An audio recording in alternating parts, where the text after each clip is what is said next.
Well, it's time for a Tuesday treasure. I missed last week. Just can't seem to keep up. Too much going on. Um, the next three stories are about a summer kid on Cape Cod. Here's a picture of me as a summer kid. Hopefully you can see that with my BB gun in front of Grandma's house on Main Street, 1661 Main Street, East Dennis, Massachusetts, right across from the street from where the old post office used to be. And some of you might remember the Stagecoach Inn. So let's see what summer kids are up to, at least from my memories.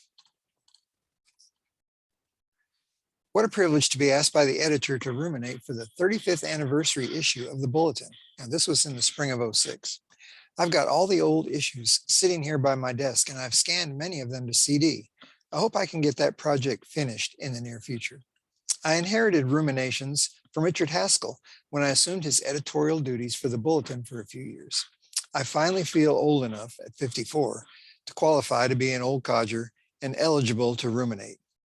My wife even called me an old codger the other day when I suggested I should sign up for one of those internet Facebook or MySpace or Zanga personal spaces where you expose your inner thoughts. She said, that's for young people.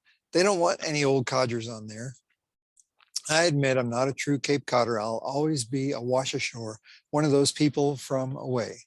In my defense, I must say that the cause of my not being a Cape Codder was military service. My grandpa and all of his forebears back to 1639 were born on Quivet Neck in the little village of East Ennis, once part of the East Precinct of Yarmouth on Cape Cod. An East Precinct was probably established because it was too far for Richard Sears and family, the Kellys, the Nickersons, Howes, and many other families living in the easternmost part of Yarmouth to easily make it to Yarmouth Port for church. After all, from what is now 51 School Street on Quivet Neck in East Ennis to 329 Main Street in Yarmouth Port, where Old Church Street crosses Old Kings Highway, site of the first Congregational Church Yarmouth, was nearly 7 miles, a mere 15 minutes or more in today's conveyance, but over 2 hours walking at a good clip, possibly sharing a horse, so you only had to walk halfway.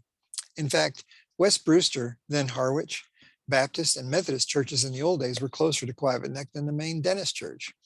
And you'll find pews with the Sears name in those Brewster churches.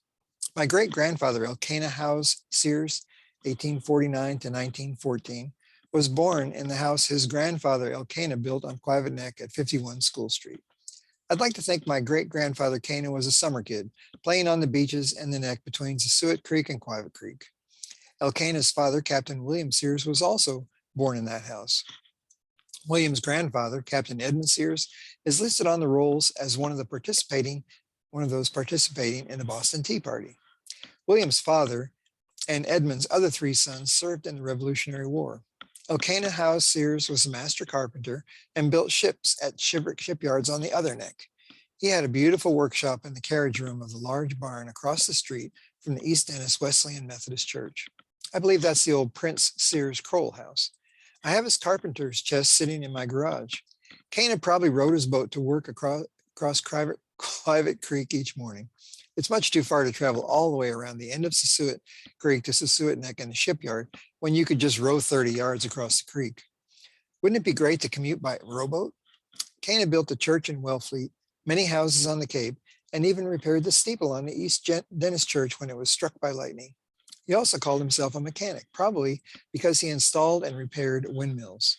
Cana told his granddaughter, Leodore, that as a boy, if it rained, he had to get up in the middle of the night to help pull the canvas up, which protected the drying salt in the saltworks beds from getting wet. He also said he had a pet skunk and a turtle that he kept in his closet. His father, William, is listed in the 1860 census as a salt manufacturer. William was also a cooper, making cranberry barrels for the local industry. Cana died in 1914, and his wife, Lydia Tabitha Eldridge, lived until 1940, spending her last days between East Dennis and her daughter's house in Santa Cruz, California. The Sears men have been called away from Cape Cod due to war more than once. My grandfather, Leslie Sears, was an excellent student at North Dennis High School. I have his report cards and his scholarship certificate for half tuition to be paid at the Massachusetts Institute of Technology. After becoming a civil engineer about 1913, he was soon called to service in Company G, 22nd Engineers, building narrow gauge supply railways at the front in France during World War I. Returning to the U.S., he married a Cape Cod girl, Marie Foster Smalley, in 1919 and worked for the New York, New Haven, and Hartford Railroad. The New Haven even had service from New York City to Cape Cod. I find him living in Springfield in 1920 census. Leslie was a registered professional engineer in the Commonwealth of Massachusetts, and I followed in his footsteps 75 years later, becoming registered there as an electrical engineer. There was probably not a big calling for engineers on Quivot Neck.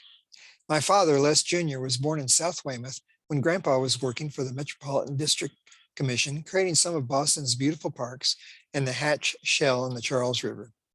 Dad was not an official Cape Codder either, but he might as well have been. He was a summer kid. From the time the Milton schools let out in June until they started back in September, Dad and my grandma lived on the Cape.